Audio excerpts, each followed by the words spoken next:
Hi வாங்க வணக்கம். என்ன குடிக்கிறேன்னு பார்க்குறீங்களா? டீ. 90ல் குடித்த டீ இப்போ குடிக்கிறேன்.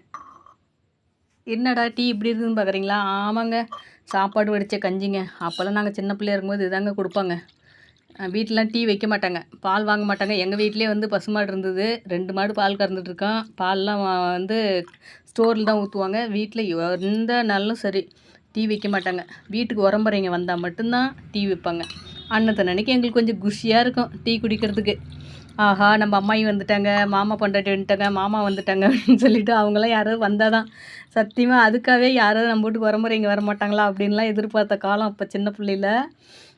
டீ இந்த கஞ்சி வந்து நல்லா தான் இருக்கா, இருந்தாலும் டீ வந்து எப்போது ஒரு டைம் குடிக்கிறதால அது ஒரு பொக்கிஷம் மாதிரி. எங்கள் அம்மாவோட சொந்தக்காரவங்க எல்லாம் வந்தாங்கன்னா, எங்கள் மாமா பொண்டாட்டி, மாமா, எங்கள் அம்மாயி, இதுமாதிரி எங்கள் சின்னம்மா இவங்கெல்லாம் வந்துட்டாங்கன்னா, அன்றைக்கி தான் எங்கள் அம்மா பால் எடுத்து வச்சு டீ போடுவாங்கய்யா, அவங்க சொந்தக்காரங்க வந்திருக்காங்கன்னு. அன்னைக்கு எங்களுக்கு ஒரு 1/2 கிளாஸ் டீ இல்லை ஒரு 3/4 கிளாஸ் டீ கிடைக்கும், இல்லைன்னா கிடைக்காது யாரும் வரலன்னா. அப்படிலாம் எதிர்பார்த்து வாழ்ந்தது தான். நாங்கள் வந்து கஞ்சி வந்து டெய்லி குடிப்போம். காலையில் சூடாக மழை காலத்தில் இருந்தால் 6 மாதம் மழை காலம் வச்சு அந்த 6 மாதம் வரலும் கஞ்சி தண்ணி வந்து கஞ்சி பானையில் ஊற்ற மாட்டோம்.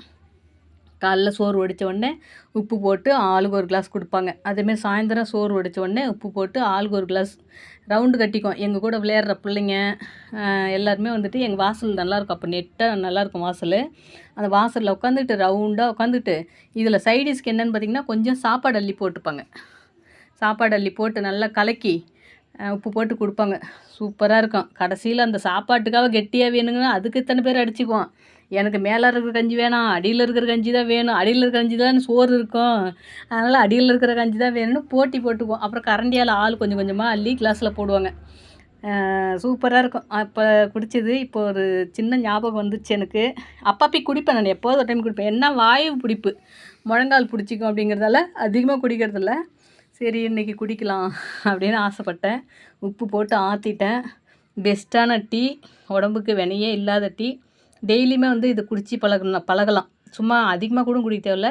டீ குடிக்கிற பழக்கத்துக்கு காலையில் வந்து டீ குடிக்கிற பழக்கம் மாறணும், சாயந்தரம் டீ குடிக்கிற பழக்கம் மாறணும் அப்படின்னா சோறு வடிக்கிறவங்க வீட்டில் தான் இதை யூஸ் பண்ணிக்கலாம்.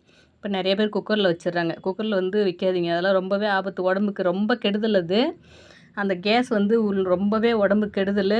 அதனால் உங்களால் முடிஞ்ச அளவுக்கு சாப்பாடு வடித்து சாப்பிடுங்க. நாங்கள் வடிக்கும் போதெல்லாம் இப்போவுமே நான் வந்து டெய்லி வடிக்கும் போது ஒரு 1/2 கிளாஸ் குடிப்பேன், அவ்வளோதான்.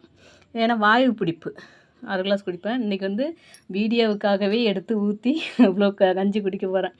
நான் இன்றைக்கி நைட்டு கஞ்சி சாதம் தான் சாப்பிட போகிறேன். எடுத்து வச்சுருக்கிறேன் கஞ்சி. பாய்ப்பா.